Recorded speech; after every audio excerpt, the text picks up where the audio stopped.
Donc notre fédération de la Mayenne, hein, donc c'est 41 caisses locales, 30 000 sociétaires, et aussi pour servir ces sociétaires, donc nous avons 17 agences qui sont bien implantées sur notre territoire. C'est quand même néanmoins 65 collaborateurs qui sont là à l'écoute pour rendre service et accompagner nos sociétaires dans leurs contrats, qui sont aussi de proximité, qui sont auprès des personnes, de nos sociétaires sur le terrain.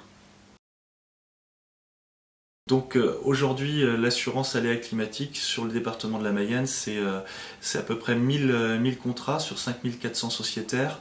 Donc ça veut dire qu'on a à peu près 20% de nos exploitants qui sont assurés en aléa climatique. Un exploitant qui a une exploitation, on va dire, qui a des cultures dans son exploitation, comment il peut sécuriser au mieux son revenu qu'à travers un système d'assurance. Il doit se poser la question de quel est le chiffre d'affaires qui est inclus dans ces cultures, quelle somme ça représente, et demain, si tout est détruit par une grêle, par un aléa climatique, une sécheresse, un excès d'eau, est-ce qu'il sera en mesure financièrement de faire face à son aléa? Est-ce qu'il aura la trésorerie pour y faire face?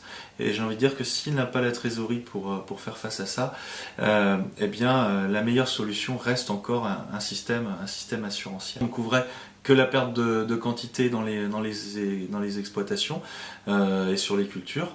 Donc maintenant on a développé de nouvelles assurances, en l'occurrence l'assurance chiffre d'affaires, qui va permettre de couvrir à la fois la perte de quantité, mais aussi la perte de revenus liés à la baisse de prix.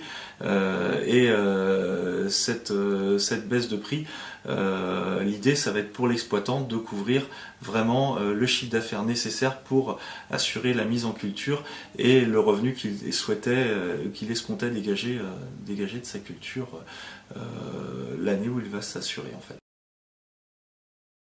L'exploitant aura deux choix possibles, soit il prend la moyenne olympique des rendements de son exploitation.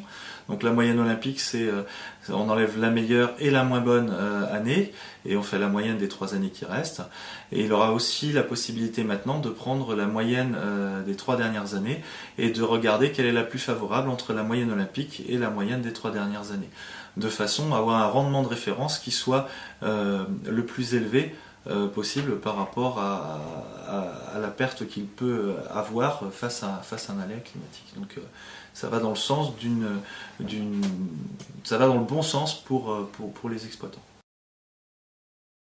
Et la première démarche à faire, et ça bien avant la récolte, c'est de prendre contact avec son conseiller et faire une déclaration pour déclencher une visite d'expertise sur l'exploitation, de façon à vérifier la présence d'aléas climatiques. L'expert va pouvoir, à l'issue de ces déclarations, va pouvoir faire une expertise de constat, et ça ne peut se faire qu'avant la récolte. Quelle est la valeur de ce qu'il y a dans les parcelles, la valeur du capital qu'il y a dans les parcelles, donc à mesurer le chiffre d'affaires représenté par chacune des cultures et de le comparer à la marge de sécurité de l'exploitation. Et de se dire, demain si j'ai un aléa climatique, est-ce que je peux me permettre de perdre cette valeur dans les parcelles ?